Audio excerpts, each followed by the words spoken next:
le jókòó kẹ́ rori yín. That is why I'm not surprised pé wọ́n bú Sunday Igboho. Wọ́n máa bú. Because if you don't know what you have, you will lose it.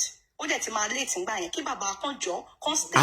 Ẹ̀yin èèyàn ẹ wá gbọ́ nǹkan tí wọ́n sọ nípa ọ̀rọ̀ Funny Thinker àti Babaalado pẹ̀lú Gumi náà pẹ̀lú Emia lọ́rin. Ẹ wò ẹ máa gbọ́ gbogbo ẹ̀ nínú fídíò yìí títí dórí Inadicana. Gbogbo ẹ̀ ní ọ̀rọ̀ tí wọ́n sọ débẹ̀ yìí pé wọ́n fẹ́ bà ọ̀rọ̀ olóyè Sunday Igboho jẹ́, wọ́n dẹ̀ fẹ́ kí àwọn Yíbò kan máa lọ kán kúrò nínú Nàìjíríà. Ẹ wò ẹ wá nǹkan kan fìdílé kẹ́ wá gbọ́ gbogbo ẹ̀ nínú fídíò yìí. Àwọn ọmọ yìí tún wá ṣẹ̀. Ó ní ẹnìkan tó jẹ́ pé àtúrò ọgbà tó ń ṣe gọ́vnà kan ní Nàìjíríà tí gọ́vnà yẹn ní kó lọ gbé wọn wá. Sunday Igboho ìlú ránṣẹ́ sí wọn pé wá bá mi ló pe Aládò wá bá mi lé. Ó dẹ̀ pé gọ́vnà yẹn kíníkan ọmọ yín náà ní kíníkan. Yes, fídíò Babaalado ṣe ń gbẹ̀ yẹn fídíò tó dáa ni wípé wọn ò ṣọ̀nà wọn ò ṣe kíníkan but manner of approach bá ọmọ ìṣe máa ń sọ̀rọ̀ lórí internet sí èèyàn. Imagine Aládò tó ń ṣépè fún Gumi. Mi ò tẹ́gbá sí ẹ, mi ò wọ̀n sí ẹ, èmi àti ẹ̀ ò ṣẹgbẹ́, mi ò wá sórí péjì ẹ, mi ò ní tí mo fẹ́ bẹ́ẹ̀ fà, mi ò ní. He just woke up one day. Ìwọ Yorubawuyi yẹn ẹgbẹgbẹgbẹgbẹ bẹ̀sí ní ṣépè. Wúyẹ kó lè máa ń ṣépè fún. Ó kàn déédéé ṣépè fún mi tí mi ò ṣẹ̀, tí mi ò ní kankan pẹ̀lú ẹ. Bẹ̀sí ní ṣépè. So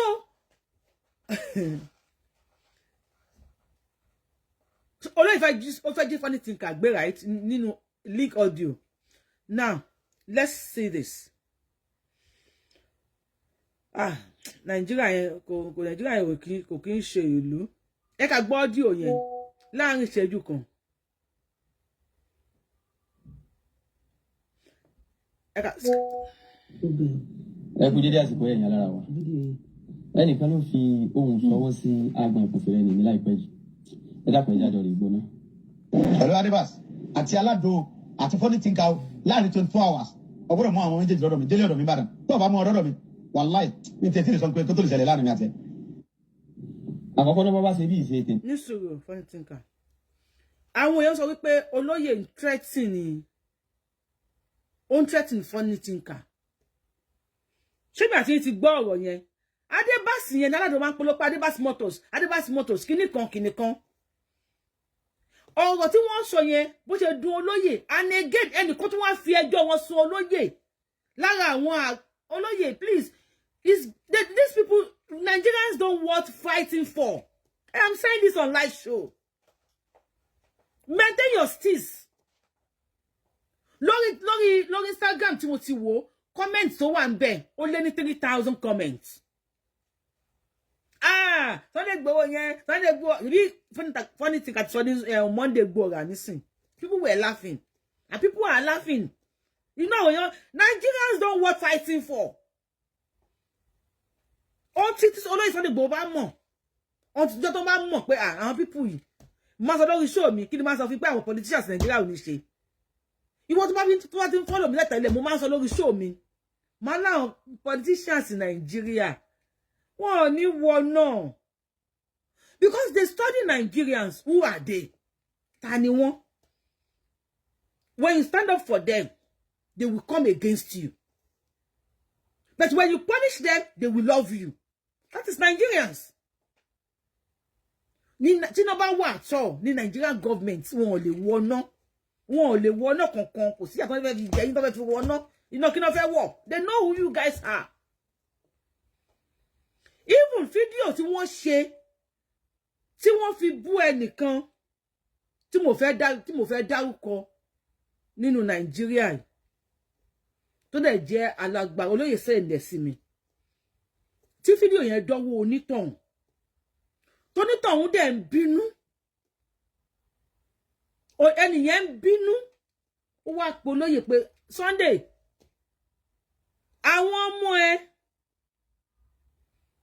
Aládò gbà tó ṣe governor kan níjọ̀wọ́ wọ́n fún wọn ló bá bẹ̀bẹ̀. Èmi kíníkan. He was even fighting on behalf of these guys. I made you watch a video here. He was fighting on their behalf.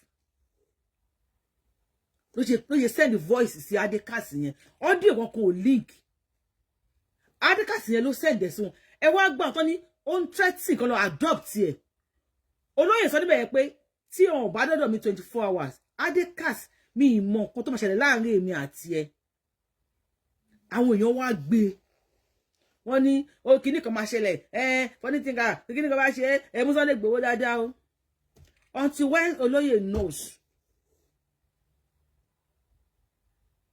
until just wá mọ̀ wípé Nigerians wọn worth fighting for until the day tó bá realize wípé òun ní life tóun láti live ohun tí tó bá realize pé òun ní àwọn ọmọ tóun ohun tí tó dé bá realize wípé ní orí íńtánẹ́ẹ̀tì Nigeria politicians are good at something they call it propaganda ìwọ tó bá fẹ́ gba Nigerians ní ọwọ́ wọn they will come for you back to back wọ́n ní àwọn agent lórí íńtánẹ́ẹ̀tì fídíò yìí sìn tá à ń ṣe yìí bẹ́ẹ̀ tó bá ríyàn ṣí ẹ̀ bí a lè ríyàn mẹ́rin ṣí ẹ̀ ṣùgbọ́n anything negative about Sunday Igboho 5 million yẹn máa ṣí ẹ̀ anything negative about Sunday Igboho 5 million yẹn máa ṣí ẹ̀ bóyá lẹ mọ̀ wípé ọ̀rọ̀ tí Sarah reporter sọ yìí ó ti dá Amẹ́ríkà bíbí ẹ mọ̀ wípé olóyè Sunday Igboho fẹ́ adopt funny thinker ẹ mọ̀ kó ti dé bíbí ó ti dé bí yìí náà náà ló ti wá ṣe fídíò mi sìn wá apologize wọ́n lọ wo èèyàn tó ṣí ẹ̀ wọ́n pé èèyàn péréte ló ṣí ẹ̀ ó tún sáwọn ọ̀rọ̀ kọ̀ọ̀kan mo pé èèyàn díẹ̀ ló ṣí ẹ̀ ṣùgbọ́n pàtó sọ pé Sunday Igboho ọ̀rẹ́ kí ní ọ̀gẹ̀dẹ̀ lórí TikTok ṣí ẹ̀ ń lọ ní kọ́mẹ́ǹtì ṣí ẹ̀ kọ́mẹ́ǹtì Nigerians owó ọ̀tẹ̀ èèyàn máa ń kú fún o kò sí jàfojo mọ́ jàforí ara ẹ̀. I watched one of my brother's video yesterday where he said, "Tó máa gbowó fún òun á gbowó òun á campaign for olóṣèlú." Yes. Nigerians owó ọ̀tẹ̀ ìgbà àmọ́ ẹ̀mú pé tá àbí àwọn bá tàyàn wàá bọ́ tàpá àmọ́ ní tàbá mọ̀ ní wípé èèyàn kì í gba èèyàn kì í tí mo fẹ́ gba ọyàn lẹ́nu ọmọ kókó èèyàn máa try gan àmọ́ ní ẹ má ti pè mú láwọn fídíò tí mo fẹ́ play náà tàbá mọ̀ àní fẹ́ tàbá mọ̀ pé èèyàn kì í gba happy slave ni wọ́n máa ń pè ní Yorùbá happy slave as in ẹni tí ó ń ṣe ẹrú tínú ẹ̀ dùn sí iṣẹ́ ẹrú tó ń ṣe yẹn tàbá mọ̀ pé èèyàn kì í gbà lọ́wọ́ olówó ẹ̀ ni I will not go shook head now àní gbórí sí mo ní fídíò kan tí máa play fún dé pé lẹ́yìn táwọn aládò yìí tó máa ṣọ́ọ̀kì yín gan ṣé ti gbọ́ wípé General Olóyèdé the first minister yín ní Nàìjíríà ṣé ti gbọ́ tó sọ ẹni tó bá ti gbé bá nǹkan sí comment section mo ti fi sórí YouTube Yorubawuyi láàárọ̀ yìí nǹkan tí the first minister sọ nípa Boko Haram àwàdà kẹ́ríkẹ́rí ní Nàìjíríà come on àwàdà kẹ́ríkẹ́rí ní Nàìjíríà kò sí nǹkan míì Nigeria is àwàdà kẹ́ríkẹ́rí either you like it you don't like it Nigeria is àwàdà kẹ́ríkẹ́rí even Nigerians they are comedians Nigerians are comedians wọ́n rí wọ́n máa rí tó important ilẹ̀ báyìí wọ́n máa in fact ó lè jẹ́ distraction náà wọ́n máa fi pa anybody tán máa play video yẹn ẹ̀tẹ́ká kọ́ yẹn tó àwọn aládùn ìlànà mo ti lọ 20 minutes let me see, ká play aládò náà. Ẹ má bínú mo ní ká do ní kò. Mo kí yín gbogbo ọmọ Nàìjíríà. Èmi ni ìyá aládùn. Èmi ni ìyá aládùn comedy. Ẹ dákun pé Ọlọ́run bàbá wa mo fẹ́ bẹ̀ bàbá wa Sunday Igboho. Ẹ dákun torí Ọlọ́run ẹ ní ìdààmú o. Níbi wọn ò lè nìkan. Ẹ̀yin ló ní o. Ẹ̀yin ló ní. Ẹ dákun mo fọlọ́run bẹ̀yìn. Mo fànà bẹ̀yìn.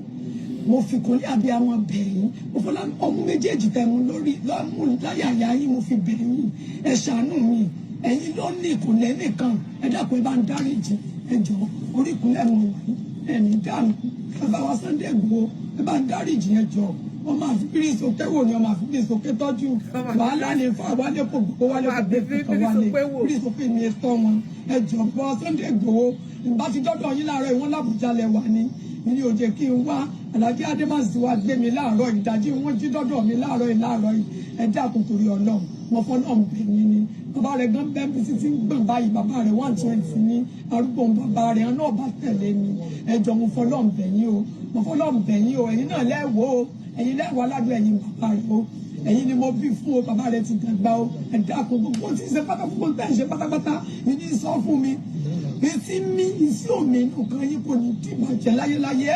ọ̀rọ̀ tí yes tí Aládò sọ yẹn Aládò ni o Aládò tí màá ju yẹ lọ a máa jẹ set ẹkún mo sọ fún yín pé Aládò jí láwùjọ kan ó dẹ̀ wò mí sùn tó dẹ̀ bẹ̀rẹ̀ sí ní wọ̀n mí lépè ó tún dárúkọ mi ó tún gbé píṣọ̀ mi síta till today Aládò lè sọ pé nǹkan báyìí ni mo ṣe fóun orí ẹ̀kan dédé yí sí mi ni ó kàn bẹ̀rẹ̀ sí ní wọ̀n mí lépè ní gbàmù. Ìyá Aládò sọ wípé Aládò ń ròyìn àwọn nǹkan tí Sunday Igboho ń ṣe fún wọn o máa sọ lórí show mi fẹ́yìn èèyàn mi máa ń tíyàn bá ṣe ẹlẹ́ṣẹ̀ kan yẹ̀ wò pé ṣé ó ní ọ̀nà 10 àbí ọ̀nà 2 tó ti ṣe dáadáa fún ẹ rí. When they will come on TikTok, come on Facebook láti wá gbé Sunday Igboho lé ayé lọ́wọ́ láti fi ṣe yẹ̀yẹ́. Ẹ bá gbà pé mo sọ fún yín pé adoption tí wọ́n kọ yẹn ó ti dá America bíbí. Ẹ bá gbà pé mo sọ fún yín o Ọlọ́run ò ní jẹ́ ká rí case olóyè Ọlọ́run èèyàn tó ń pè mí láti jẹta lórí ẹ̀mí ìsọ̀rọ̀ kan àwọn tó wá ń ṣe voice ránṣẹ́ sí mi lóríṣiríṣi and everybody is saying ẹ bá wa bólóyè sọ̀rọ̀ nobody tó ń bú Aládò nobody tó ń bú funny thinker ẹ bá wa bólóyè sọ̀rọ̀ ẹni kọ́ mọ àwọn ọmọ yẹn people are not understanding what he said there. Ó ń threaten ó ní kán lọ kidnap wọn ó ní kán lọ jí wọn gbé because ẹni tá a fẹ́ sun jẹ lólóyè tó ń fi epo para ẹni tá a fẹ́ sun jẹ ni ẹni tá a fẹ́ sun jẹ lólóyè tó ń fi epo para ó ń bẹ́ olóyè ń bẹ́ ó ń bẹ́ gan the same tèmi náà ń bẹ́ nígbà kan Yorubawuyi mo bẹ́ o ogun gbọ́ mo lórí tálẹ̀ pẹ́ ìjọba Nàìjíríà ń parọ́ o èmi à ń jẹun o.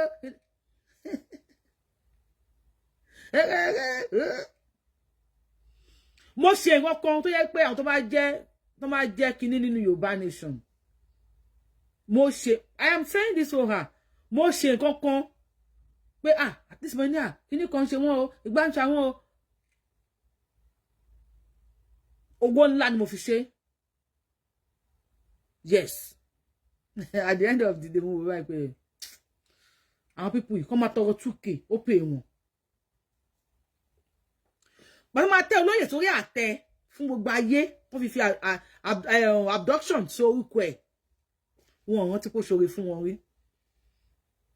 etí tó gbà lò ní gbábọ̀ ọ̀rọ̀ olóyè yìí ó ti rìn fáfáfá ó ti rìn gan àwọn ọmọ Ìgbò ti pín wọ́n tó jẹ́ tí ò yẹ kó wọ̀ olóyè should be very careful olóyè should be very careful àwọn ọmọ Ìgbò wọ́n ti pín fídíò yẹn wọ́n ti pín àwọn write up yẹn wọ́n ti fi àwọn ọ̀rọ̀ báàkì ẹ̀ lẹ́yìn wọ́bi tí ò yẹ kó wọ̀ wọ́n ò bá yín Yorùbá ṣeré tó bá yín ṣeré ni Fúlàní ò bá yín ṣeré Yorùbá Ìgbò ò bá yín ṣeré tó bá mú wọ́n ti mú yín sọ́wọ́ kẹ́jẹ́ yìí kan gbẹ́ lókù kan sọ yín nù ẹ ká máa gbọ́ nìṣó ẹ máa sọ̀rọ̀. máa lo òkè sí ni ẹ sì máa ga sí ni yín kò ní ṣe kò ní sẹ́mi yín kò ní sọ ọmọ yín kò ní sọ ọmọ yín kò ní sí aya yín lágbára Ọlọ́run kò ní ṣe yín Ọlọ́run ní fi ọwọ́ bàjẹ́ kankan yín ẹ dákun torí Ọlọ́run ẹ̀yin náà lẹ́ẹ̀kan ọ̀lẹ́bí kàlára kò léèyàn ìjọ torí Ọlọ́run ẹ dákun mo fọlọ́run bẹ̀yìn ni ẹ fi yá mọ̀ wọn mo fọlọ́run bẹ̀yìn ni Alhaji ìbá ti di dọ́dọ̀ yín láàárọ̀ yà Àbújá wọn lẹ̀ wà ẹjọ́ torí Ọlọ́run mo fọlọ́run bẹ̀yìn ẹ dákun ẹ̀yin náà lẹ́tùn bá wa pẹ̀tù sàn bàbá rẹ̀ nú o torí Alhaji Adébáyọ̀ wọn ti yarí wọn tí ẹ̀sùn ìdájú wọn ti dọ́dọ̀ mi ẹ̀yin gan lẹ́tùn bá ń bẹ́ wọn náà ní í ṣe bàbá tí ń ṣe fún Alhaji ó mọ̀ lù Oríyọmí Adékúnlé Hamsat bàbá tèmi bàbá mi ní ibìkan náà láti jọ jáde olùsọ náà ẹ̀yin lẹ́bàá ń bẹ gbogbo wọn ìjọ mo ti rí fídíò yìí mo ti ra pọ́tẹ́sán mo yàgbẹ́ dẹ́ẹ̀mẹjọ lọ ẹ dákun mo fọlọ́n bẹ́ẹ̀ ní dáàmú ojú òní tí ọlọ́run ní fọwọ́ bàjẹ́ kankan yín bàbá wa Ìgbòho ẹ dákun o ẹ̀yin ni o ìlú ṣiṣẹ́ tí fọ́nìtì nǹkan lù sí ẹ̀yin náà lẹ́mọ̀ bá yanjú ẹ ìjọ tí mo fọ́nìtì nǹkan yìí ìjọ náà lọ́mọ ti bẹ̀rẹ̀ ẹ dákun ẹjọ́ nítorí ọlọ́run fi kún ní abiyamọ bẹ̀yìn ẹ̀yin náà bá ń yà wọ́n mo wá ń fi àsìkò yìí sọ fún fọ́nìtì nǹkan pé kó yà pẹ̀lú ọmọ mi o kó yà pẹ̀lú ọmọ mi o aládùn kọjá pẹ̀lú ọmọ mi ìfẹ́ rí fọ́nìtì nǹkan pẹ̀lú ọmọ mi mọ́ o eléyìí tí kọjá rẹ̀ fọ́nìtì nǹkan ti fẹ́ gbẹ̀mí mi o kọjá pẹ̀lú ọmọ mi kọ́mọ lọ bá lé mọ́ ọmọ mi èbúyàn tẹ́lẹ̀ o ọmọ mi èbúyàn o tó bá ti gbowó rẹ̀ tó lóun ó gbà yóò péré dún àmọ́ra bọ́ọ̀nù náà bá sì ti rí jẹkújẹ tó náà jẹ òun náà tún kẹ́kẹ́ pé ẹ̀dá àkùnmọ̀ fọ́ náà bẹ̀yìn o fọ́nìtì nǹkan yà fọ́mọ mi o tó bá fẹ́ yẹ tó bá yàgò fọ́mọ mi o èpè sí abiyamọ efe sí gbọ̀nlọ́gbà o jọmọ fọ́nà bí ẹ o jọ kọ́ ìyàgò fọ́mọ mi pátápátá tó bá fẹ́ sórí burúkú tó fẹ́ rárìn lọ tó fẹ́ rìn lọ yàgò fọ́mọ mi o yàgò fọ́mọ mi o tó o bá tún dí ọ̀dọ̀ ọmọ mi àwọn òbírí ò ní jẹ́rìí ẹ o tí n bá rí ọ pẹ̀lú ríwọ àwọn òbírí ò ní jẹ́rìí ẹ tó bá jẹ́ nísìnyí. There you are. Ṣé Fọ́nìtì nǹkan ò ní ìyá ni God bless you. Ṣé Fọ́nìtì nǹkan náà ò ní ìyá tó bá fẹ́ rárìn rá tó bá fẹ́ sórí burúkú threat wo lójú pé kí n rárìn rá lọ ní Nàìjíríà tó ti ń jiyàn gbé yìí tí Fọ́nìtì nǹkan ò bá fẹ́ rárìn rá tó bá fẹ́ sọnù mo kọ́kọ́ sọ pé ẹni tó bímọ ọ̀ràn ló máa pọ̀n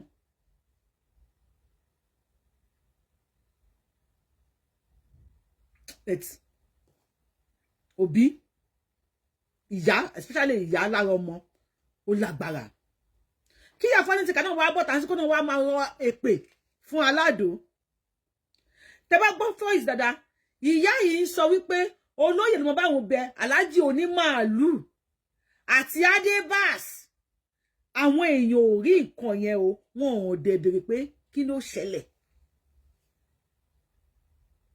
olóyè please èmi ò ní bọ́lá òun ṣe dá yín kẹ́ change ara yín o but ẹ fi mi fẹ́ pè ní gbéraga ẹ fi stis sí díẹ̀ sí ẹ jẹ́ kí kíní yẹn kó ta yẹ́rìyẹ́rì díẹ̀ àṣà tí máa ń dájú tí máa sábà dájú ni pé tó kó bá tó kó tẹ́pọ̀n bá tẹ́pọ̀n ẹ jẹ́ ká mọ̀ wípé awọ kan yù jù kan lọ ẹ jẹ́ kí a mọ̀ wípé awọ kan ó yí jù kan lọ I need two or three people tó lè pè wọlé mo fẹ́ send ẹpẹ kan ṣe mí ní hi mo fẹ́ send ẹ̀hún kíní kan sí yín ẹ máa wá pè wọlé tá bá ti wò tán ẹ máa wá sọ tẹ́ ẹ rí èèyàn mẹ́ta péré ẹ máa wá sọ nǹkan tẹ́ ẹ rí now Aládò ti bọ́ta ó ti bẹ̀bẹ̀ okay I'm gonna send it to 3 people here and I want that 3 people to call in tell us nǹkan tí wọ́n rí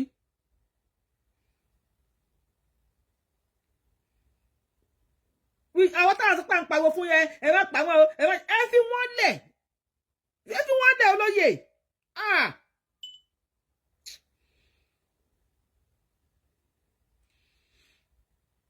ẹ fi wọ́n lẹ̀ just leave them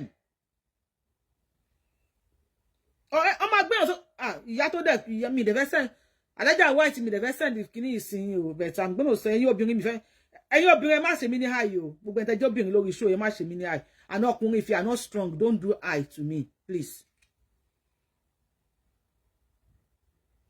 tó bá jọ ọkùnrin tó bá strong don't I don't want to see your high o ẹ̀yin obìnrin ẹ má send mi ní high please I don't want to see your high ẹ̀tẹ́jọ́ obìnrin.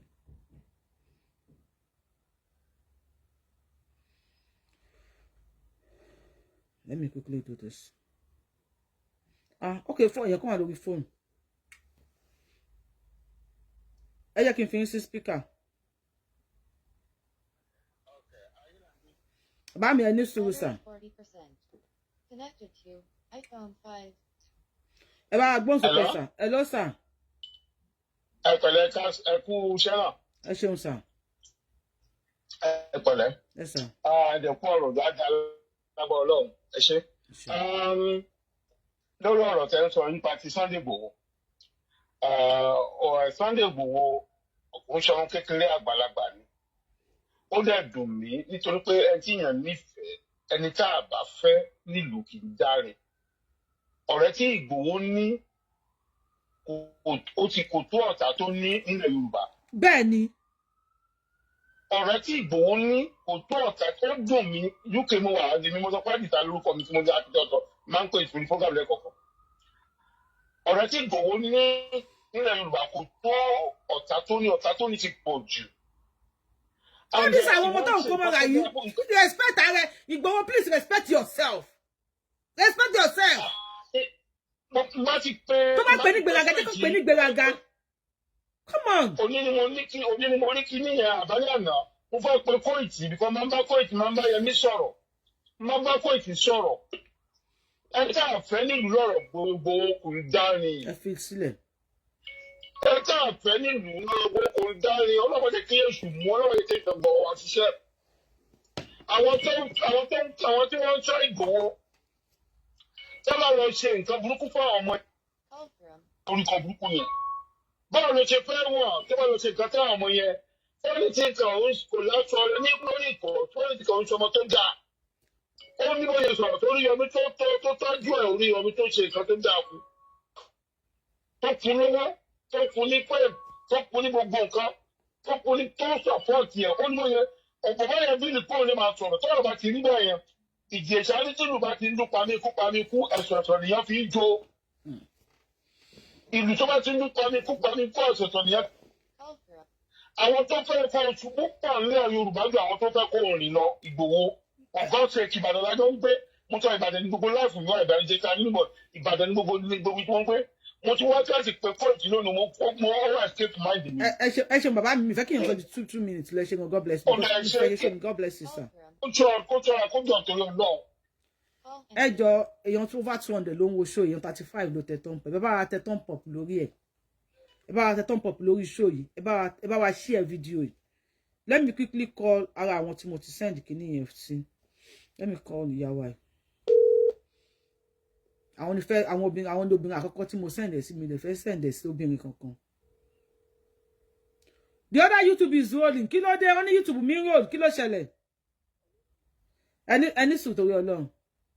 Àwa náà kí bókùnrin ni bóbìnrin ni Ọlọ́run ló máa. Bókùnrin ni ṣé ẹ̀rí dáadáa ni? Ẹ̀rí pé ọmọ ẹ̀pọ̀n ti bọ́ta ni. Wọ́n ti já gbogbo nǹkan tó wà lábẹ́ ẹni yẹn lọ. Wọ́n ti fa gbogbo ẹ̀ ti di korodo. Ẹni yẹn ti kú. Wọ́n ti yọ kíní abẹ́ ẹ̀ lọ.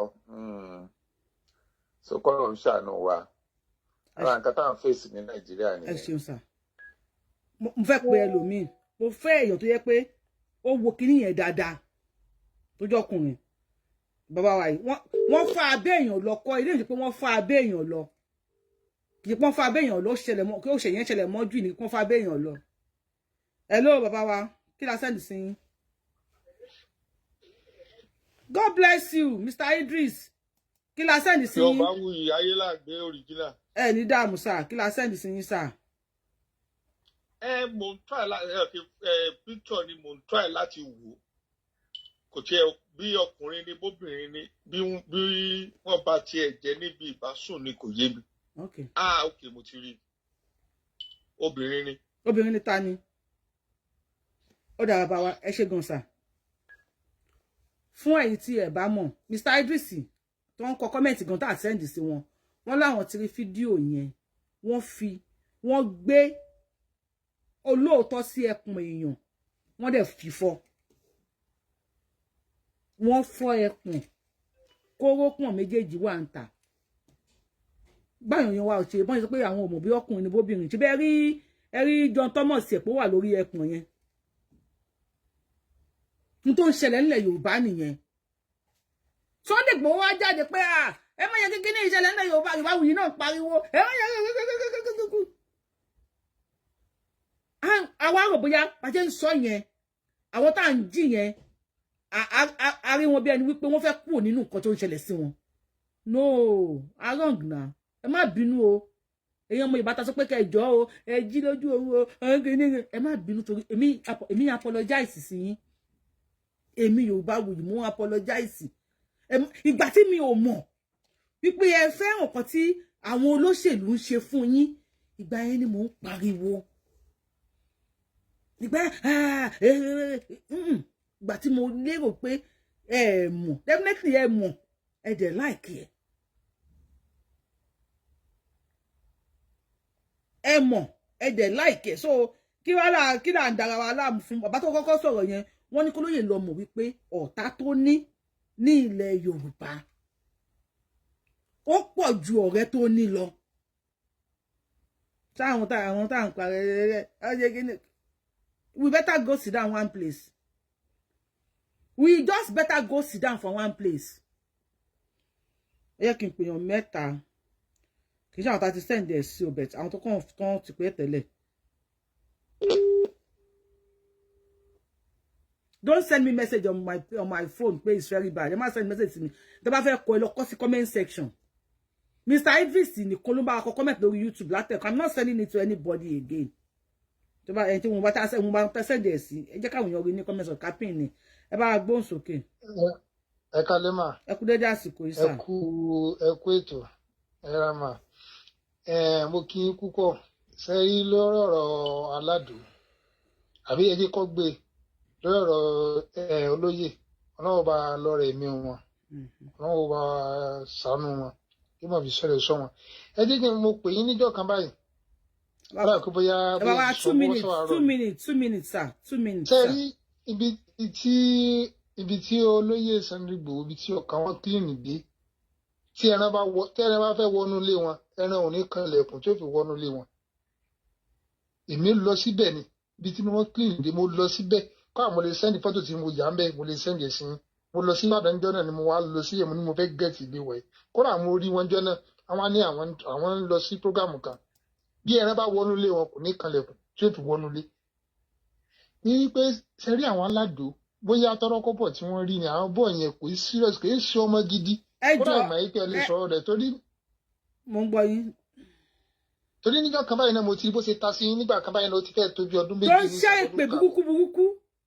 Láì ṣe mi ò mọ̀ rí. Àtijọ́ náà lẹ ti yàgò gbóhùn ọmọ tí ò lójú tì ní àṣàníbọ̀ yẹn gbogbo prógámù rẹ̀ kò sí ọmọ lọ́wọ́jú ọmọ lẹ́yìn kódà mò ń sọ̀rọ̀ rẹ̀ nírọ̀lẹ́ yìí pẹ̀lú ọ̀rẹ́ mi kan pé ẹgbẹ́ mo sọ pé òun mú nǹkan àwọn tá ní mú nǹkan nígbà tó bá ti wá ṣe tán ọwọ́ àmọ́ bẹ̀bẹ̀ bọ́ọ̀ yẹn kì í ṣe ọmọlúwàbí nítorí wà nínú rẹ̀ ní yà rẹ̀ kàn sí pèlè fọ́nìtì kan ní. torí mo oríṣiríṣi fídíò bí tẹ́ ti sọ pé. yà rẹ̀ kàn sí pèlè fọ́nìtì kan ní kí ló kan fọ́nìtì kan bẹ́ẹ̀ ẹni akọ́ni wà ṣe tó bá wù òun náà fẹ́ tinú rẹ̀ ṣe ni torí pé kẹ́lẹ́ trent wọ́n lọ́mọ búlé tó bá yá ọ́ àmọ́ lè bẹ̀bẹ̀ padà ọmọ àlè ní bọ́ọ̀ yẹn ìgbéraga ò sí ti pọ̀ jù fún un. ẹ ṣe à ń bàbá ẹ ṣe gan so fídíò tó fi bẹ̀bẹ̀ ní ẹ wá wo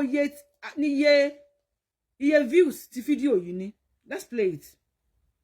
Ẹ̀yin tí ẹ fi Májàsọ́lá fẹ́ máa ẹ́ńtà mi torí mo oríṣiríṣi fídíò bí tẹ́ ti ń sọ pé adébás mọ́tò tó ń ta mọ́tò àlòkù kò jọ gbáǹjo kò jọ kinní kan ẹ jẹ́ kó rí yín pé ẹ má fi irú fídíò tó sáré ṣẹlẹ̀ yìí ẹ́ńtà wa o ó ti yé yín ọmọ Ìgbòho làwa tún ti kọ́ o bọ̀ èyí tẹ́ mọ̀ Ìgbòho lẹ́bí ń ṣeré ẹ̀rù ló bá mi tó dẹ́jẹ́ pé fídíò yẹn rí bó ṣe rí yẹn àlàyé ẹ bọ́lẹ̀ ń bẹ́ o ẹ má fi mí ẹ́ńtà Ìgbòho o bàbá Ìgbòho tó bá jẹ́ fídíò tí mo ṣe yẹn ó bí yín ẹ má bínú torí pé igi ẹ̀rù a máa ń fi náà ni àìfi lu ọmọ kékeré tẹ́ bá tiẹ̀ fi ń lọ ọmọ kékeré gan kìí ṣe èmi tí mo jọ́ ọmọ yín bọ̀ èmi ò understand pé fídíò yẹn kan wà fún yín pé kí n lè wá rí yín pé kí ló ń ṣẹlẹ̀ tí àwọn kankan fi ń rí bó ṣe rí ẹ̀yin ní kẹ́ sọ bí tí ẹ̀ ń lọ fún wa bàbá Ìgbòho ẹ má bínú tó bá jẹ́ pé ọ̀rọ̀ yẹn bí yín nú àwọn dáadé bá sùn tọ̀ náà bàbá Ìgbòho mo fi yín bẹ̀ wọ́n ẹ bá mi bẹ̀ bàbá yẹn torí nínú ẹ tí mi ò lè ṣẹ̀ ni wọ́n wà ẹ tó tún kù fún mi bàbá nìyẹn ẹ tí bá ti wá tẹ́ lọ́wọ́ irú wádé bá sùn tọ̀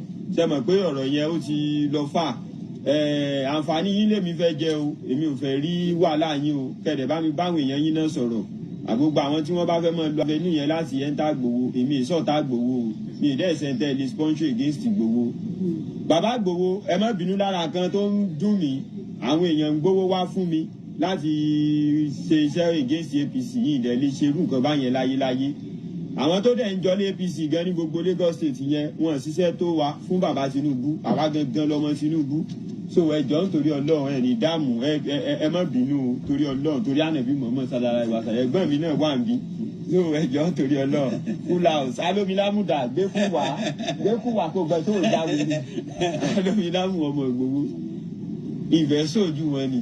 So ẹ má jẹ́ ká kó wá lọ delay wa. Ṣé bẹ́ẹ̀ ti rí? Ìsìn tó apologize.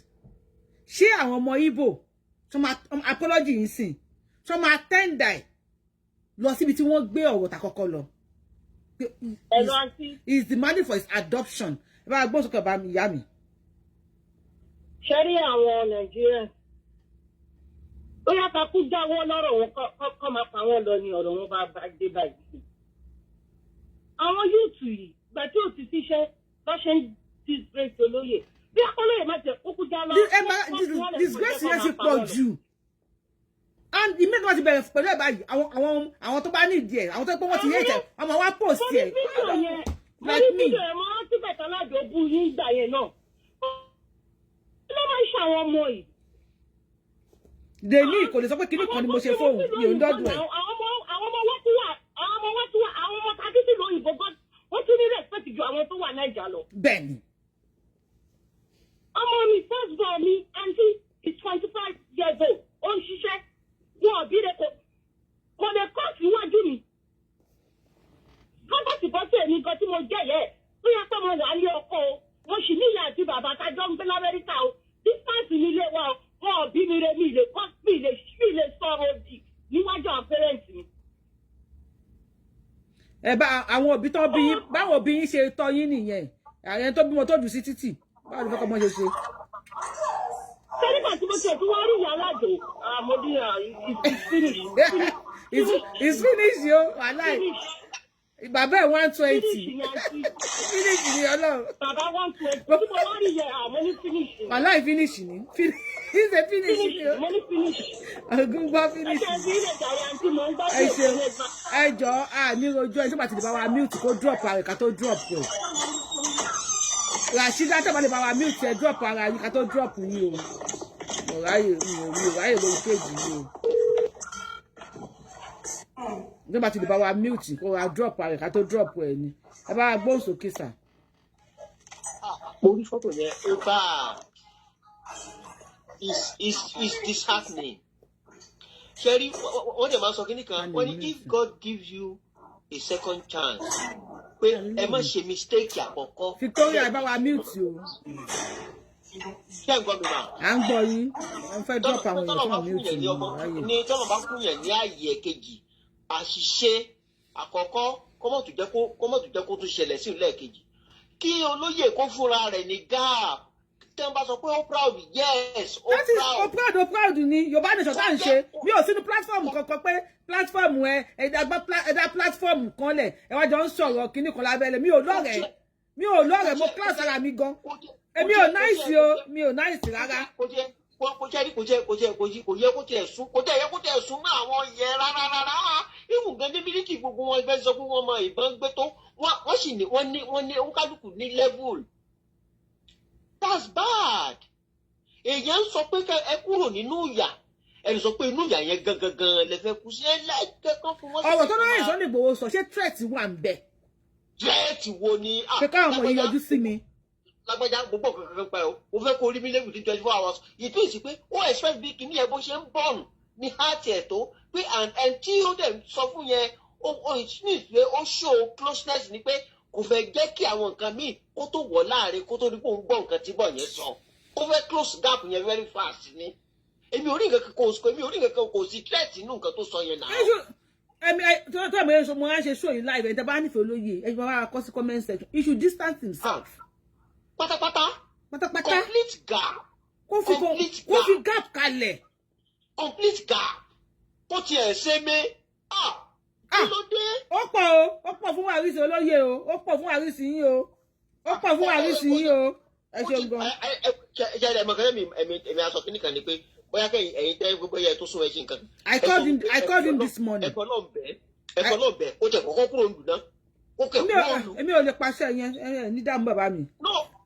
Àní mi ò lè sọ yẹn sẹ́ mi lè sọ yẹn. Is that too much? Yes. Mr. Ayikada ko mo send the picture yẹn sẹ́yìn náà ṣe rí nǹkan tí mo send sí yín. Ó burú. I wish pé kí ní nọ́mbà aládùn lọ́wọ́ àbí nọ́mbà fọ́lì tìǹkà kí wọ́n send videos yẹn sí wọn. Kíjà báyẹn nìkan o ẹ̀pọ̀n náà ti yìnbọn fáwọn Yorùbá nísìn ẹ̀pọ̀n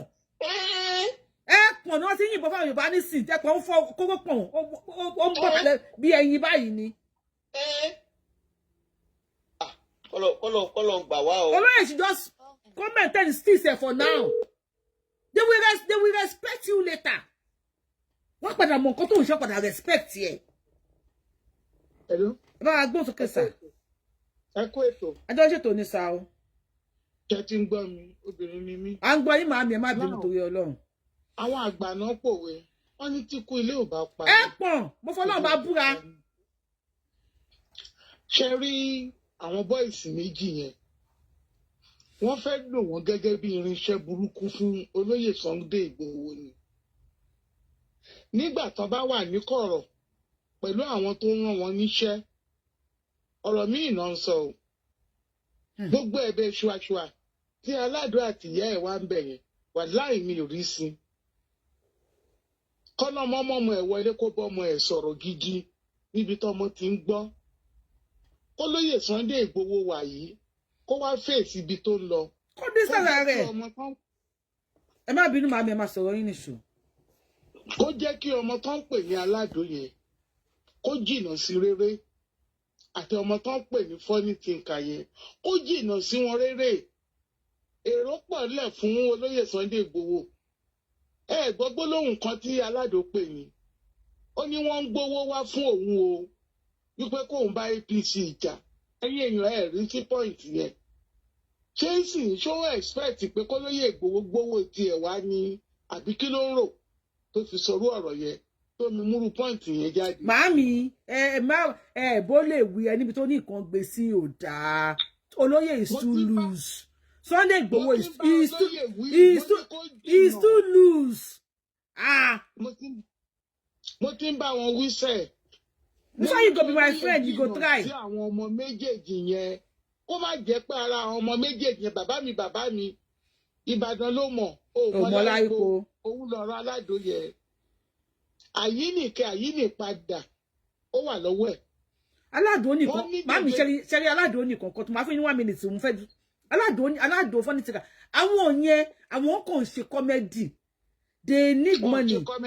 Bàbá mi ìyá mi. Ibi irọ́ la ti ń gbòòtọ́ ọ̀rọ̀ ibi àwàdà la ti ń gbòòtọ́ ọ̀rọ̀ wọn ò ṣe kọ́mẹ́dì ẹ bá pàǹtì ọ̀rọ̀ wọn sí kọ́mẹ́dì kó má jẹ́ bẹ́ẹ̀ náà máa gbà wọlé sẹ́ni ẹlẹ́ni lára ṣùgbọ́n tá a bá ti gbéràn wí ẹ jẹ́ ká gbéràn wí yẹn ni olóyè kólóyè pa ẹnu wọn dé díẹ̀ kọ́ máa fọ̀rọ̀ síkùn bí àgbà kọ́ máa fi gbígbọ́ ṣe aláìgbọ́ kọ́dẹ̀mọ bí ológbò.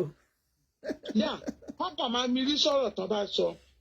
Kì í ṣọ̀dọ̀rú aládùn yẹn ló yẹ kán ti lanu sọ̀rọ̀ tó bá jẹ́ ọmọ wọn jù bẹ́ẹ̀ lọ kò ní lóun fẹ́ kó jẹ́ pé bàbá ẹ̀ 120 kó gbé síta pé kán bá òun yìí ń bọ̀. Ṣé kò mọ̀ pé búlẹ̀tì lòun ń dàbò olóyè díẹ̀díẹ̀ yẹn? Pẹ̀lú ọ̀rọ̀ ẹni ẹ̀ ṣé kò mọ̀ pé búlẹ̀tì lòun ń dàbò wọn? Búlẹ̀tì ni àfẹnjí ò bá mọ̀rọ̀. Ẹ ṣe màmí ká tún gbé ká lọ sórí TikTok nísìn lórí TikTok bá a ṣe ní ìṣẹ́jú méjì ẹ̀sẹ̀ ń kọ́ bá a gbóhùn sókè màmí ẹ̀ ṣe ń gan God bless you. Ẹ̀sẹ̀ ń kọ́ bá a gbóhùn sókè ẹ kú dédé àsìkò yìí mà. Yes ma. Ẹ rí kan tí mo kàn lè sọ sọ́rọ̀ olóyè ni pé. Ẹ̀yin kọ́ ni ẹ̀sẹ̀ ń kọ́ mà ẹ̀yin kọ́ ni ẹ̀sẹ̀ ń kọ́ yẹ kẹsẹ̀ kó bá a gbóhùn sókè kò tí kàn ẹ̀sẹ̀ ń kọ́ bá a gbóhùn sókè mà. Thank you ma sẹ́rí ọ̀rọ̀ mi ò ní pọ̀ màá bẹ̀rẹ̀ látọ̀dọ̀ olóyè. 2 minutes náà ni mo sà. Ẹ̀yin àgbàlagbà máa ń sọ pé tá a bá ti ń bá ọmọ kékeré jẹ iṣu lóko górígórí inú èèyàn ló máa ń wò so kílé èèyàn jẹ́ ti olóyè kan mọ̀ bí wọ́n ṣe distance ara wọn lọ́dọ̀ àwọn ọmọ yẹn n ò tó ìgbẹ́ ìdí wọn eléyẹn báyẹn. Ẹlẹ́ẹ̀kejì àwọn whether funny thinker whether aládùn whatever wọ́n gba sọ ní lára èèyàn ní gbangba wọ́n wá ń dàbò ní ìkọ̀kọ̀ mo sunmi ònùdí èèyàn mélòó lọ fẹ́ sídìí ẹ̀ hàn gẹ́gẹ́ bí nǹkan tẹ́tí kọ́kọ́ sọ síwájú yí pé ṣé iye fíù tí ìgbà tí wọ́n bu olóyè tí kinní yẹn ní ṣe náà ní apology náà ní ẹ máa rí pé yàtọ̀ síra wọn etí tó bá gbà lọ kò ní gbọ́ àbọ̀ mọ́ eléyẹn náà fún àwọn funny thinker àti whatever tó aládùn whatever. Then ẹlẹ́ẹ̀kẹta tí either video or picture tẹ send sáwọn èèyàn. Actually mi ò rí fídíò yẹn náà. Ṣùgbọ́n ọ̀nà méjì ni mo fẹ́ kẹ́ jẹ́ ká wo nǹkan tẹ send yẹn. Níbi tí wọ́n yin àwọn ènìyàn, wọ́n yin ènìyàn níbọn ní private parts. Bóyá ó kú bóyá kò kú èmi ò mọ̀, but ìgbà míì wà tó jẹ́ pé èèyàn ò ní kú. Kówó pọ̀ méjì ti bọ́ta àwọn tó bá wò náà máa sọ fún yín. So Fúlàní lẹni tó dẹ̀yìn eléyìn àkọ́kọ́. Ẹlẹ́ẹ̀kejì ni pé ẹni tí wọ́n castrate, nǹkan tí wọ́n ń sọ ni pé wọn ò fẹ́ kẹ́nìyàn ó bímọ mọ́. So nígbà tó bá jẹ́ pé Fúlàní nísìnyí ibi kórópọ̀n ni wọ́n ti yíyàn níbọn, tí wọ́n yin Yorùbá ní kórópọ̀n níbọn, kí ni nǹkan tó ń túmọ̀ sí fún ọjọ́ iwájú ìran Yorùbá? I don't know. Ẹ ti understand báyẹn, because ẹni tá a castrate ìbọyẹ ẹran la castrate ní ọpẹ yẹn ni àfẹkẹ ni ó bímọ wọn nìyẹn. Ṣètìrí ogun kan tó rárá fẹ́ wọlé níbẹ̀ yẹn, eléyẹn dúró bẹ́ẹ̀. Mo sẹ́ndì clips kan sí yín ní orí WhatsApp yín. Sẹ́rí lórí ìtàwọn Fúlàní yẹn ní Zamfara lọ́wọ́lọ́wọ́ báyìí, state méjì ní Zamfara àti Kebbi. Àwọn arábẹ̀ yẹn ti dìde fúnra wọn tí wọ́n gbé bó ṣe dengon. Mo rí. Wọn ò dúró de ìbọn gidi dengon. Mo rí fídíò yẹn. Wọ́n gbé tí wọ́n fi fèsì àwọn pípú yẹn fúnra wọn. Ó ṣẹlẹ̀ lẹ́ni ó ṣẹlẹ̀. Even ní Jos, àwọn obìnrin náà dìde ní Jos. Àwa wà lórí TikTok à ń jà. Wọ́n make sure pé àwọn repair àwọn pípú yẹn. I watch it. Exactly. Nǹkan tó ṣẹlẹ̀ lẹ́ni nìyẹn o. Ní àwọn ara wọn síra wọn nìyẹn, Haúsá sí Haúsá nìyẹn o. Kì í ṣe another tribe o. So ibẹ̀ làwọn àdẹ̀ ti jókòó day and night. A máa wá sórí TikTok, a máa tójọ́, a máa ṣe everything. Wọ́n dẹ̀ yin àwa níbọn ní kórópọ̀n bíbáyìí láti lè reduce the population wa. Because mi ò rò pé àwọn yẹn ronú nǹkan tó ń ṣẹlẹ̀ yẹn.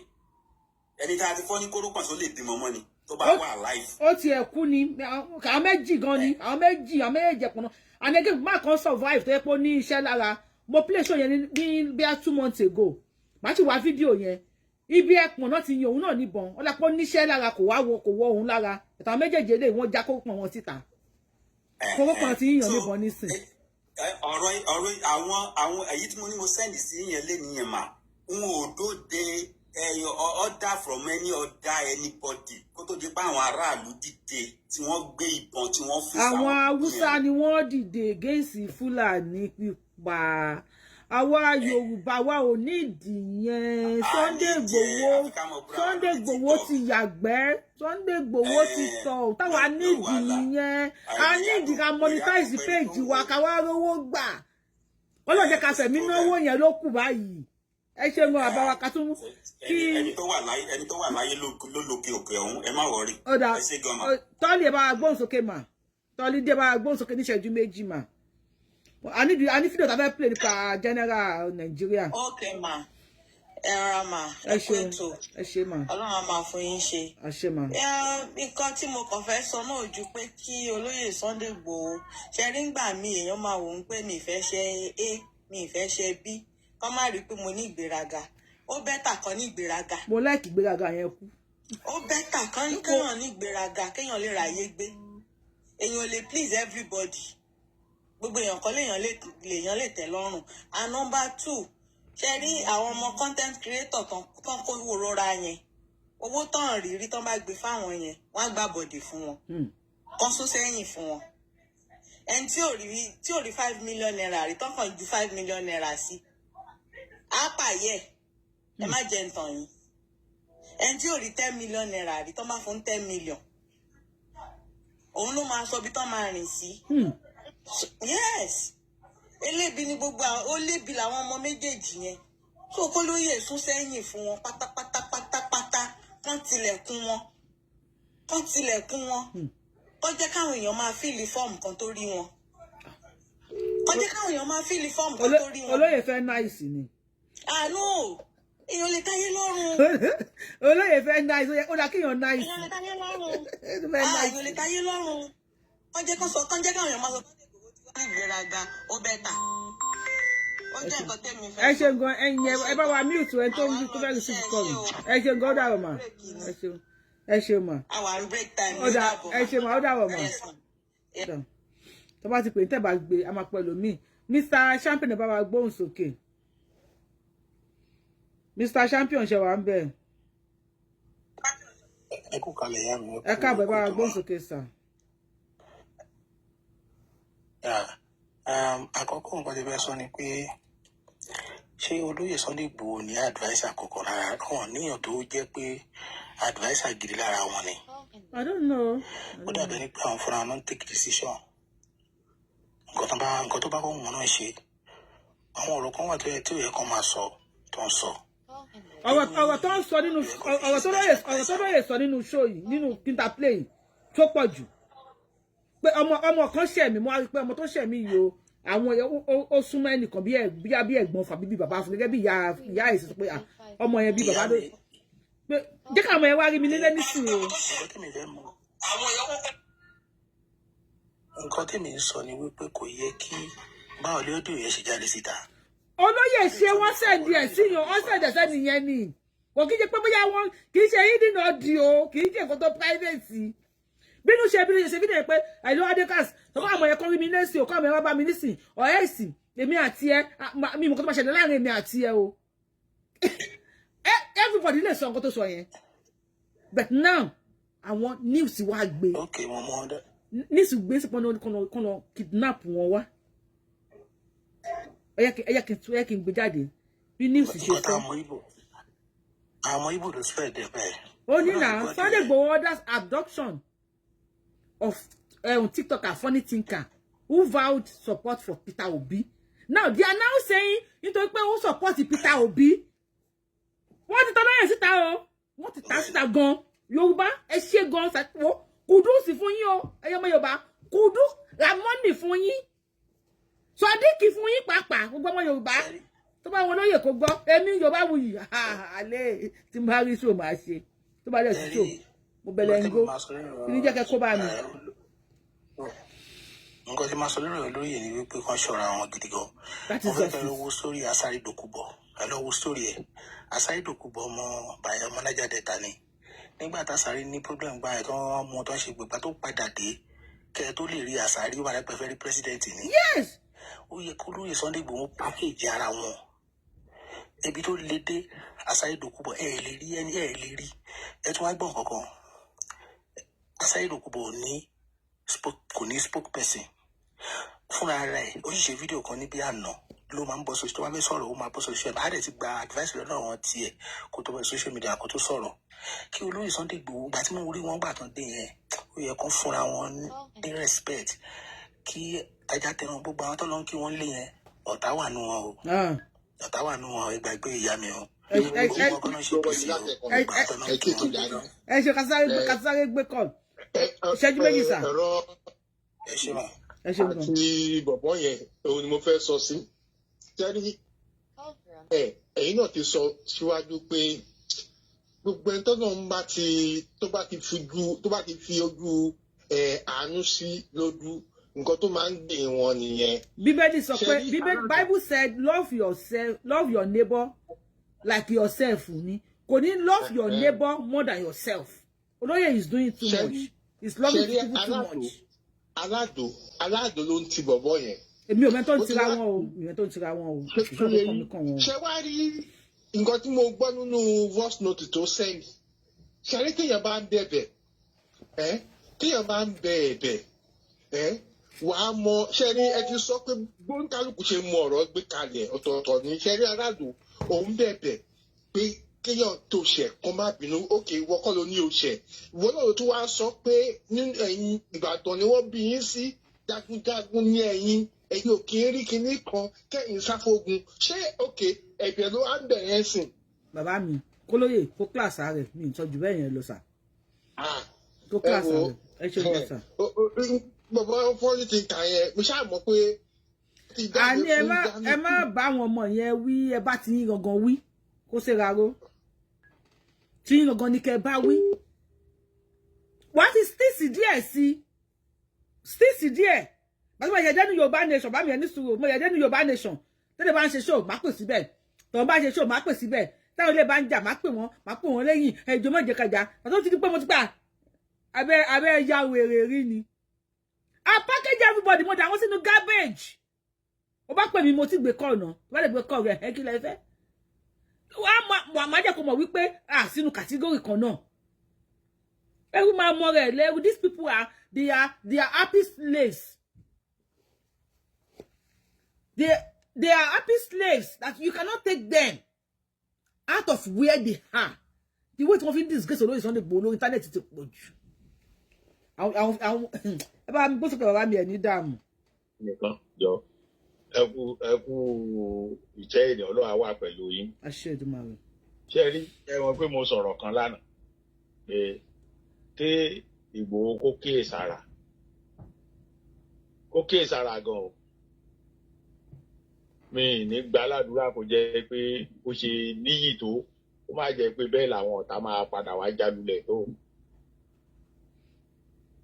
kó mo sọ̀rọ̀ yìí náà nígbà kan nígbà tó wọ́n gbàrà tó dé káwọn oríṣiríṣi èèyàn tó ń wọ́ kó kí ṣe rí ẹ̀rí máa wọ́ ló wà nílẹ̀ yìí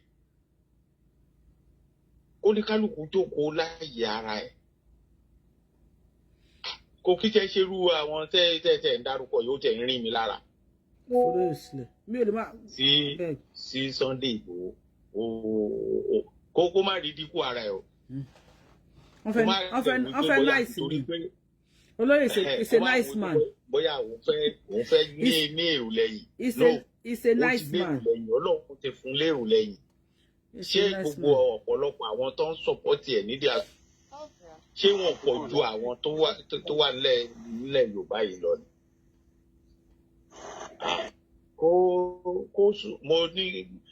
mo fẹ́ bẹ̀ yín lẹ́bẹ̀ẹ́ kan ẹ jọ̀ọ́ ẹ bá mi fi nọ́mbà wisdom ẹ fi ránṣẹ́ sí mi. mo ti gbọ́ sà. ẹ jọ̀ọ́ ṣe gbọ́ ẹ jọ̀ọ́. olú ọmọ ẹ bá wa gbóhùn sókè ṣé olú ọmọ lórúkọ yín ẹ bá wa gbóhùn sókè olóyìn bá wa gbóhùn sókè mi lè máa gbá àwọn èèyàn wọlé kó máa jábọ́ àwọn èèyàn power tap ni ẹ bá wa tẹ́tàn pop lórí show àwọn èèyàn ṣe ń drop so kò easy fún àti máa gbá àwọn èèyàn wọlé kó máa drop o olú ọmọ náà ti drop ó dà bẹ́ẹ̀ ìyá wa ní kí ẹ máa rẹ́dì kalẹ̀ ẹ bá wa gbóhùn sókè. ẹ kalẹ̀ ẹ kú ètò. àjọ ń ṣètò ni. ẹ jọ ṣe mo kàn fẹ́ contribute sí. ẹgbọ́n ọ̀nsà. ok nípa wàhálà tó ń lọ nílé gbogbo náà and mo jẹ́ kí n listen sí oríṣiríṣi comment táwọn èèyàn ti make gbogbo tẹ́lẹ̀ lórí wàhálà àbọ̀ṣe pààyàn ní Kwara ọdún plan àti wọ ìlú Èkó ní báyìí. ní kọ́kọ́ tí mo kàn fẹ́ sọ mà ní pé yàrá wa Yorùbá èmi ò mi nípa ẹ̀rọ fún yín tó yẹ yín Yorùbá kì í ṣe ọ̀lẹ àdẹ̀ kì í ṣe olójo tó yẹ yín nǹkan tí mo kàn rí lọ́rọ̀ yìí ni pé tí everybody bá ní ìbọn ṣe ń wé mi ọ̀tọ̀ mi pẹ̀lú ó yẹ kí n mọ̀ yín nǹkan tí kọ́ lọ́rọ̀ alẹ́ yìí ọ̀tọ̀ lèmi gan gbé dàgbà látẹ̀sẹ̀ ìgbà dé bá lọ ní ìrọ̀ ọmọ kan tó yọ lẹ́nu náà wa Yorùbá tó wà ń bẹ̀ nǹkan tí mo kàn fẹ́ fà ìrọ̀ ní kúrú lórí ọ̀rọ̀ yìí ni pé ẹ jẹ́ ká gẹ̀ẹ́sì ìbọn báà náà bá ní ìbọn nígbà táwọn èèyàn ń bọ̀ àwọn Fúlàní wá 100 numbers tó wá àká. ọwọ́ ń fọ ẹ pọ̀ wá ọwọ́ ń fọ ẹ pọ̀ ẹni tó pè yẹn stop ọmọ àpè yín padà. ó dájú mo ti ń pè yín ẹ ti rí nọ́mbà mi tó ti yẹ yín Yorùbá pọ́nbélé mi ọ̀tọ̀ mo dàgbà sí láti 1970 mo ti gbé ọ̀tọ̀ torí mo ti gbọ́ ní púgàmù yín náà pé ẹ̀yin gan ẹ ti gbọ́tọ̀. ọmọ ọ̀tọ̀ lèmi o ṣé 1970 ṣe ya fọ́tò lọ́dọ̀ bàbá Fash ẹni sùúrù ṣe ya fọ́tò lọ́dọ̀ bàbá Fash photograph ẹ̀yọ̀kan la ní lọ́tọ̀ photograph ẹ̀yọ̀kan no Fash kan má ṣọwọ́ ìgbà táwọn ọmọ wọn jọ lọ sí school ni Kafilat má ṣọwọ́ àjọ lọ school bàbá photograph ẹ̀yọ̀kan la ní lọ́tọ̀. mo lè mọ by face kí n máa mọ ọkọ ní orúkọ tó yẹ ní but láti orí òkè ọ̀tọ̀ sẹmọ bíríìjì wà bẹ́ẹ̀ kẹ máa wọ kẹ máa bá lọ sàlẹ̀ dé bá lọ. ẹ mọ bàbá Goldsmith wà lórí òkè. àmọ́ mọ bàbá go Smith náà. Ẹ mọ̀ ó máa pa tó pupa gan. Ẹ mọ̀ ó máa pa tó pupa gan bó ṣe tó lọ lẹ́gbẹ̀ẹ́ wọn. Lẹ́gbẹ̀ẹ́ bàbá go Smith. Ẹ máa ṣàbí alágbò. Ṣọ́ọ̀bù wà lá. Mo máa ṣàbí eléwé ọmọ. Ṣọ́ọ̀bù tó fèsì ó máa kan tó pupa gan báyìí tó máa ń ṣe télọ̀ tó ní ọmọṣẹ́ tó pọ̀. Mo mọ̀ lọ́nà òkè ọ̀tọ̀ kọ́lẹ̀ ń sọ ni. Ìyá ayé ra gbé ni màmá mi nìyẹn. Ẹ lè dá mi mọ̀ tó lẹ́sẹ̀ mi tínrín nígbà yẹn. Ọ̀tọ̀ lèmi dàgbà sí yìí tí mo sọ ìlà tó yẹ kẹ́ gba nǹkan tí mo. Ó ti yé ìgbà tí mo ti bẹ̀rẹ̀ àwọn tí mo ti bẹ̀rẹ̀ lọ́wọ́ yín tẹ́ ti mọ̀ wọ́n yẹn. Tó ti yé yín. Ẹ kó bọ́ta ẹ wo nọ́mbà mi ṣe ká ẹ kó láàdì mo wà. Tí ìgbà lọ lé ẹ lọ́ máa lè ní mi. Kúnyè Fúlàní àwọn kó ọwọ́ 100 numbers. Àwọn àtẹ̀jẹ̀ pẹ̀sẹ̀ ń búlò báyẹn ń pa mílẹ̀kùn bí ọlọ́wọ́ bá. Ẹ kó bọ́ta. Tí mi ò bá wu èmi tẹ̀ wo tí bá wà mẹ́kẹ́ lọ́ máa lè níbi. Kí ni Fúlàní á ní nǹkan kan? Ẹ tó jẹ́ lóògùn nínú wa, ó lè jẹ èèyàn kan nínú èèyàn bíi 10. Ṣé òun náà ló fẹ́ àwọn tí ò ní bọ̀? Ẹ kọ́kọ́ síta, ibi tí mo wà, ẹ bá fẹ́ ṣe dáadáa, ẹ táàsì àwa táwa ní diaspora mi, èmi á kówó lẹ̀ kára bọ́ lọlé. Ẹ má jẹ́ kó mú ìtẹ̀ní gbé nọ́mbà yín síta ọ̀rẹ́ ẹ̀sìn wọn á máa pè yín lẹ́ ẹ má bá ní ọkọ lówó yín láti lẹ́yìn o ẹnìmọ̀ tó bá bá yín ẹ má fún wọn lówó olè ní wọn. Ẹ ṣe wú. Kí ni Fúlàní? Ọmọ àtàkì àwọn oníbọn àdé kọ̀ọ̀kan èèyàn kan ní kọ́ má jà kọ́ fi gbà bọ́. A ní. Èèyàn tó mú pọ̀ dání máa súnmọ́ ẹ̀kọ́ tó rí yẹn ní àti ìyẹn lọ́dọ̀ títì náà. Kí làdá fẹ́ ṣe? Ṣọ̀lẹ́ Yorùbá òfin ṣọ̀lẹ́ tó ti rí tí Tinubu bá lè máa tírèdì àwọn ọmọ ògbóró tọ́jẹ̀ tó tẹ́ pé wọ́n ṣiṣẹ́ fún wọn gbowó agídí níta. Kí wá ní Fúlàní tó wá láti ìlú mi tó bá kó wa láyà jẹ déédéé. Bàbá wa. Ẹni ìgbà ẹ̀jẹ̀ sọ yẹn, ẹni tó bọ́ síta. Ó dà ẹ ṣe. Lórí ọ̀rọ̀ tẹ́ ẹ sọ bẹ́ẹ̀ ṣe bínú tó yẹn, màá wá play fídíò kan fún yín sí màá ṣọ́ọ̀kì yín. Ó dùn mí gan náà. Bàbá wa tó ń bínú ìlú pé wọ́n bínú ìyá wa ní kẹ́ máa bínú fẹ́ play fídíò kan fún yín. Nǹkan tí olórí ológun tí gbogbo ẹ̀mí Nàìjíríà wà lọ́wọ́ ẹ̀ nǹkan tó sọ ẹ jẹ́ ká play ẹ̀. Welcome to today's edition of What's Trending. We get straight into serious business as Nigeria's Chief of Defense Staff, General Olufemi Oluyede, has made his case for the rehabilitation of criminal elements in the country under Operation Safe Corridor, likening them to the biblical prodigal son.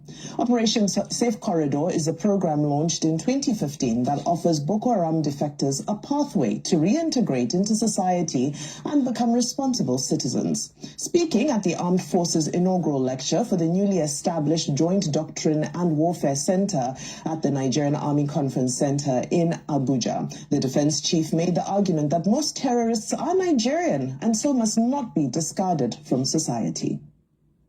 Some people have asked that question, why do we need to rehabilitate criminals?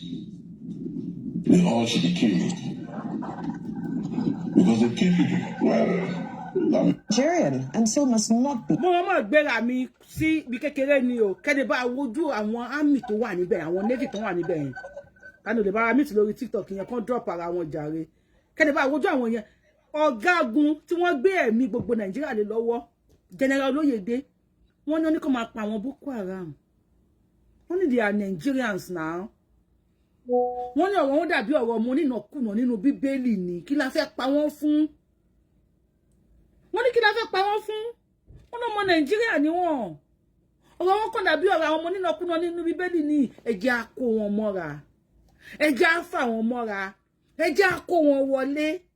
A lè pa wọ́n. Àwọn náà ti fìbọn fọ́ ẹpọ̀n wọn nísìn.